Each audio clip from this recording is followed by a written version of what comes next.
सो आज है हमारे पास नेक्स्ट जो है वो है land breeze and sea bridge. ये आता है आपके पास सेकेंडरी विंड्स की फर्स्ट टाइप में हम लिखेंगे इसको, ठीक है। सेकेंडरी विंड्स हमें प्राइमरी विंड्स पढ़ चुके हैं। अब उसके बाद हम आते हैं सेकेंडरी विंड्स पर।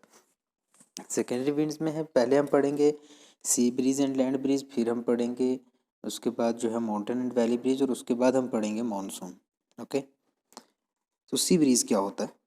सबसे पहली चीज़, ड्यूरिंग डे टाइम जब दिन होता है तो यहाँ पे क्या चीज़ होगी, अर्थ जो है वो मैंने आपको पहले बताया कि क्विकली हीट अप होती है और क्विकली जो है वो कूल डाउन होती है। ओके, जो सी है वाटर बॉडी है, ये लेट हीट अप होता है और जो है लेट कूल डाउन भी होगा। ओके, तो ड्यूरिंग डे टाइम क्या चीज़ होती है कि अर्थ के ऊपर जो लैंड एरिया है, ठीक है, लैंड एरिया पर टेम्परेचर हो जाएगा आपके पास हाई, क्योंकि इंसुलेशन तो दोनों जगह पे बराबर हो रही है, लेकिन यहाँ पर टेम्परेचर क्विकली हीट अप होता है, तो इट मीन्स कि टेम्परेचर जल्दी हाई हो जाएगा। जब टेम्परेचर हाई हो जाएगा तो एटमॉस्फेरिक प्रेशर क्या रहेगा? जब टेम्परेचर हाई है तो एटमॉस्फेरिक प्रेशर लो रहेगा। ओके, तो यहाँ पर सी के ऊपर तब क्या होगा कि बराबर इंसुलेशन है लेकिन ये लेट हीट अप होता है, तो यहाँ पर टेम्परेचर लो रहेगा, एटमॉस्फेरिक प्रेशर हाई रहेगा। विंड्स मूव करती हैं हाई प्रेशर से लो प्रेशर की तरफ, तो ये विंड इस तरीके से मूव करेंगी। यहाँ पे क्या चीज़ हो रही है, सी ब्रीज से, अब सी से लैंड की तरफ आ रही है तो ये सी ब्रीज कहलाएगी डे टाइम में।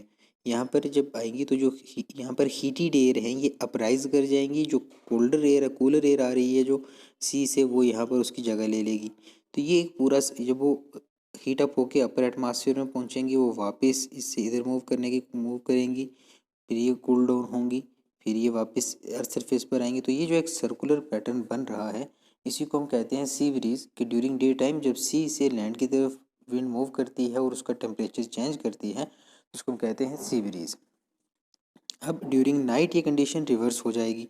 ड्यूरिंग नाइट क्या होगा कि अर्थ क्विकली हीट अप हो रही है तो क्विकली कूल डाउन भी हो रही है, ये लेट हीट अप होती है तो लेट कूल डाउन होती है।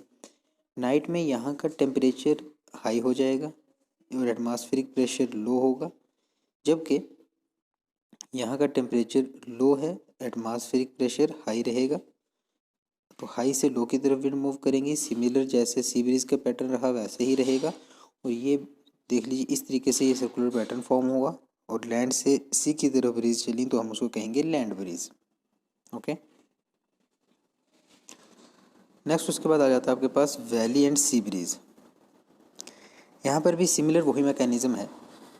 क्या चीज़ है कि ड्यूरिंग डे टाइम जब डे होगा तो ये जो स्लोपी सरफेस है, ठीक, ये स्लोपी सरफेस जो है ये हीट अप होगा ज़्यादा एज कंपैरिजन टू यहाँ पर ये वैली से। यहाँ पर आप देख रहे हो जो ये जो सर्कुलर पैटर्न बना है, इसमें आप देखो तो यहाँ पर टेम्परेचर ज़्यादा दिखाई दिया, तो हाई से ओके विंड यहाँ से एयर जाएगी कहाँ से, यहाँ टेम्परेचर हाई यहाँ का हुआ तो एटमॉस्फेरिक प्रेशर लो रहा, और इस जगह का टेम्परेचर लो रहा तो एटमॉस्फेरिक प्रेशर हाई है, इसलिए विंड जो मूव करेंगी हाई से लो की तरफ मूव करेंगी, यानी वैली से माउंटेन की तरफ जाएंगी, तो वो आएंगे आपके पास वैली ब्रीज। ओके, और ड्यूरिंग नाइट ये कंडीशन रिवर्स हो जाएगी, यहाँ का टेम्परेचर जो है वो हाई हो जाएगा, एटमॉस्फेरिक प्रेशर लो रहेगा, और यहाँ पे temperature low, atmospheric pressure high.